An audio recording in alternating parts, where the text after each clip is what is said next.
Namaste, everyone. It's Chastity, and I wanted to do a follow up to my previous video about practicing more sustainably, especially regarding disposing of work. One thing I used to do, I did for a short time before transitioning over to Inner Alchemy, is I would do the dry ingredients version of things, and I would wrap them in corn husk like that. You can get it from Walmart. It was part of like this ritual that I learned when I was researching shamanism, and I learned that for like a release ceremony, they would wrap it into some type of leaf. The closest thing I could find to it was a corn husk, and you put your petition in or whatever it is. You put whatever ingredients that you're going to have as like an offering. You wrap it up and then you throw it into the fire to be released, and or you could bury it. You know, kind of like planting the seed. So it's not hurting the earth. It's actually nurturing the soil, so it really is kind of like you're planting a seed, especially if it's something of a positive nature. And that's something that I was, or you can turn it into like, some people they use, I heard some people use ashes, they'll mix it in with the soil, and it's like you could burn your petition or something like that. If just something you could do to kind of help fertilize your soil and grow plants from it. So it's kind of like your manifestations. You could physically see it growing instead of leaving things to kind of be screwed all over the earth, for lack of better words. This is something you could do. It's good to feed into yourself, and this helps you stay grounded as well. So every time you go to nurture that seed, that flower, that vegetable, whatever it is, you're nurturing your dream, you're nurturing your petition, whatever it is that you ask for. So that's something that you can do. It's more sustainable, it's more eco-friendly. We don't have papers and jars, and because some people leave them in the worst places, and so they get ran over, and then they get stuck in people's tires and all those things like that. So once again, if you didn't catch it in the previous video, I do advocate for practicing more sustainably in an eco-friendly manner if possible. I understand that everybody has different beliefs, but I'm just saying, if possible, whenever you can be a little bit more eco-friendly, let's try to do that, because we can't be the ones preaching, hey, take care of the earth, we're earth keep, all that jazz, but we're the main ones that's littering in the earth. To the best of my ability, I try not to be a hypocrite. I try to check myself on a daily basis, and that was one of the things that came up for me. It's like, I can't say be one with the earth, respect the elements and things like that, and I'm out here, basically littering. So it's time that we take responsibility for that, and I have to be the change that I want to see. I'm not trying to force people to, I'm just saying, whenever you can, try to be a little bit more eco-friendly, because this is my way of creating a new earth for myself, being more economically conscious of what we're doing and the example that we're setting, because people, you lead by example. So if you want to see that change, you have to also be that change. And again, it was a corn husk that I showed. I can show it again. See, it looks like this. I've had these for a while too. And you can kind of wet it to make it a little bit more bendable. Let's see. And what you would do is you could fold it like this, and you could kind of get like one of those little strings and tie it to keep it together. And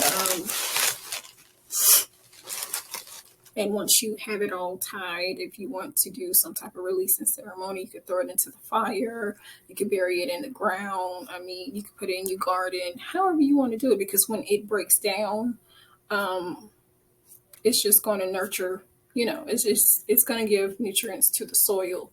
I do prefer that you buy them a little bit fresher than these are. I've had these for a while because, as I said, it was a very short lived phase in my journey when I started doing that. But I did sell products. It was like this spiritual bath that I had, and instead of using the jar, so many jars to put things in, some things I put into the corn husk, and I would just wrap it up, tie it up really good, and that was to minimize plastic packaging. So that's something you could consider too if you are someone who sells things. If it can be wrapped into a corn husk or whatever, something more eco-friendly, try it. People actually loved it. A lot of people actually followed that example and they started wrapping their things, and big leaves like a corn husk or whatever it is that they had, instead of using so much plastic wrapping.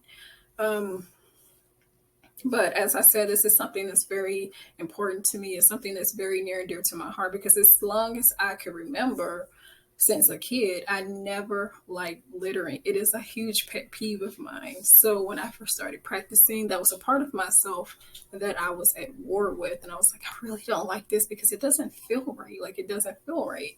So I was like, okay, well, let me get a little creative. And that's when, eventually I started being more sustainable. I started repurposing different things. I told y'all about the ladies who, after they got done with, the jars, they would wash them, clear them out, and reuse them for something else. I started doing that, and I feel much better about myself. I feel like I really am respecting the earth instead of cluttering it with more trash. I'm not calling y'all stuff trash. I'm just saying for me, when I was doing it, it felt that way to me. I felt like I was adding more trash to the earth. So this is why, for those who want to be a little bit more, eco-friendly, this is something that you can try.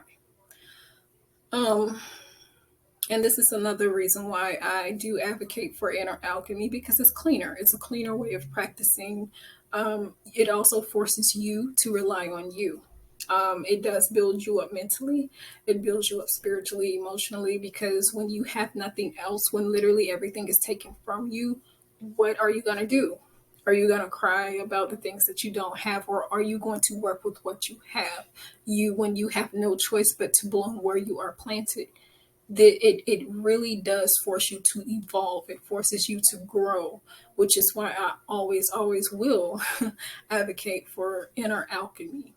Um, so you will be hearing a lot of that on this channel. Um, Mainly because that's what concerns me. This was something I would teach from the beginning. I would tell my students, go into your backyard and I want you to look up the spiritual meanings of all the trees, all of the plants, and everything that you see, because you can't master, other things at a distance from you if you haven't even mastered your own environment.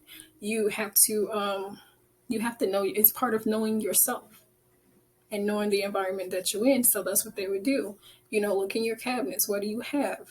Because, if these stores shut down, and it's funny because that actually aged well because a few years afterwards, COVID hit and a lot of places were closed down. You couldn't really access too much excuse me, in certain places.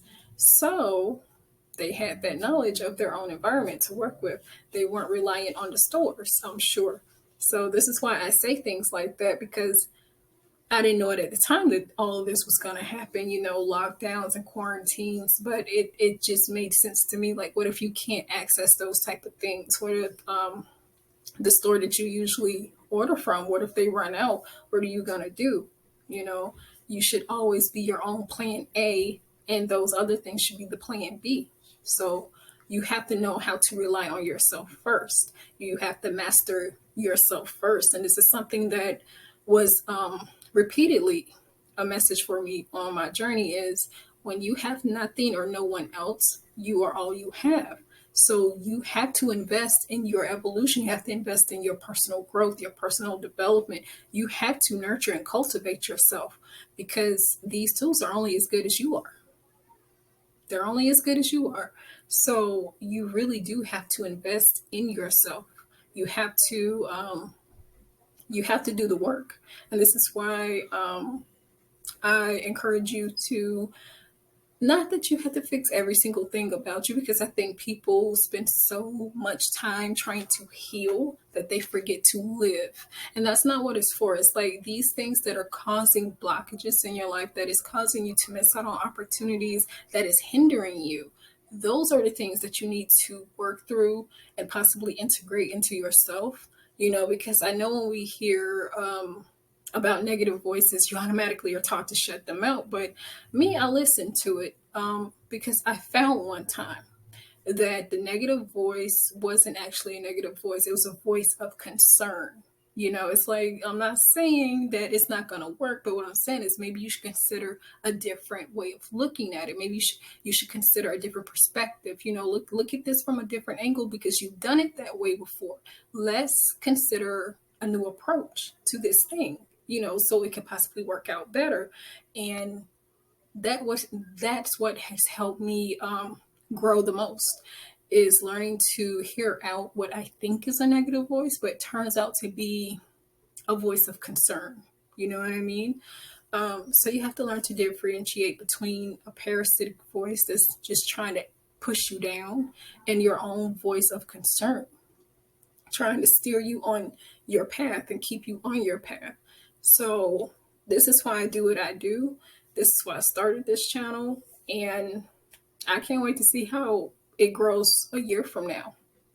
So thank you all for coming to, I guess, watch this video. I'm not really good with being on camera, so you have to forgive me if I seem a little nervous.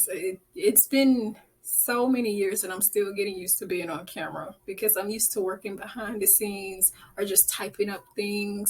But on camera, once you record, that's it. So thank y'all for being patient with me. Thank you for listening. If you've watched till the end, I appreciate you so much. And feel free to comment some things that you want to talk about, because right now I'm just kind of digging in old things that I never used, and I'm putting it out now, basically. Better late than never, right? So thank you. Namaste and peace, love, and blessings to everyone.